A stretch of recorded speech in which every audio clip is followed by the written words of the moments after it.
When Sonic 3 was coming out digitally, I thought to myself, oh man, this is going to be so exciting. I could talk about the theory I've been wanting to talk about since the release of this movie. That wasn't until all the concept art started coming out and some deleted scenes started coming out that I'm like, oh, man.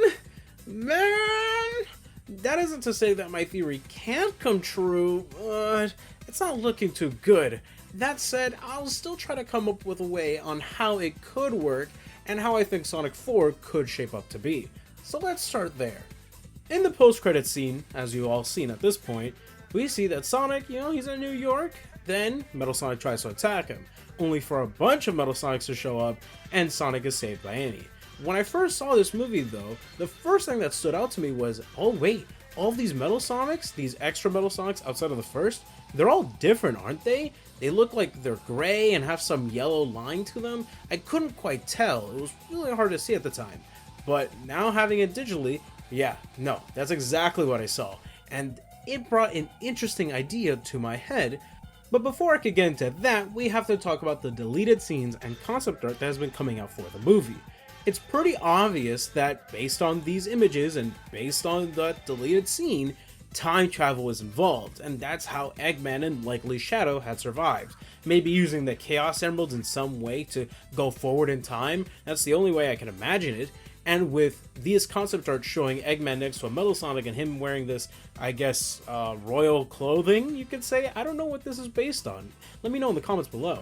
We can see here that it's a bad future, like Sonic CD.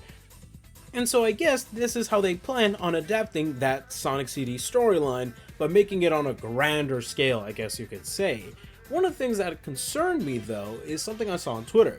If we see here, Metal Sonic attacks Sonic, but his blaster shoots out a pink ball of energy rather than a blue one. I thought that if it was blue, it'd be Sonic's, because after all, earlier in Sonic 3, Eggman takes Sonic's spike, right? That was part of the deal. But it's pink, which could mean it's Amy's?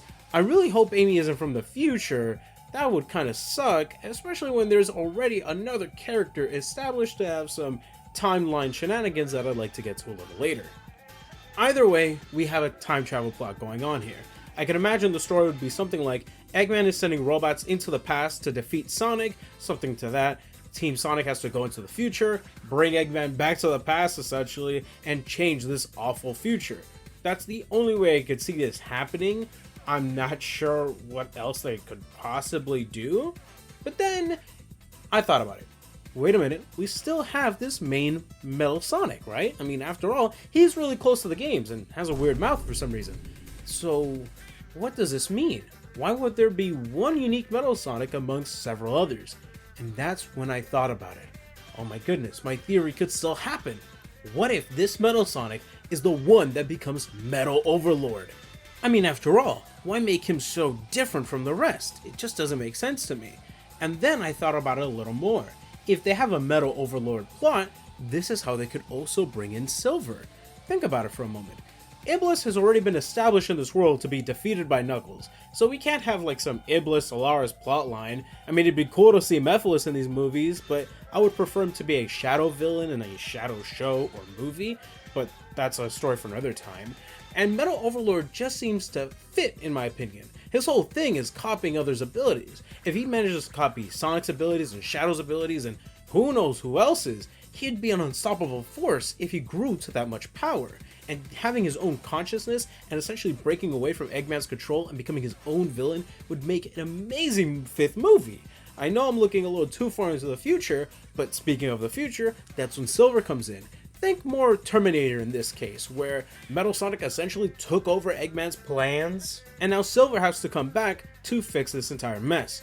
Of course, this only really works if Silver is the one that comes from the future. Again, I really hope Amy isn't.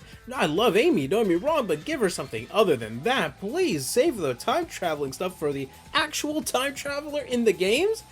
But what do you all think? What are your theories for Sonic 4? I'd be happy to read them. And maybe we'll even cover some in a future video. And of course, let me know what you'd like to see from Silver or other Sonic characters. I'm really hoping the Chaotix shows up. Big would be really fun as like a cameo character. He doesn't have to be any plot significance. It'd just be fun to see him around. And I would think the one character I'd really love to see adapted is Emerald from Sonic Battle, and Gemerald, of course, the follow-up to Emerald. I think that'd be interesting. With all that being said, thank you so much for watching. Take care of yourselves. Peace.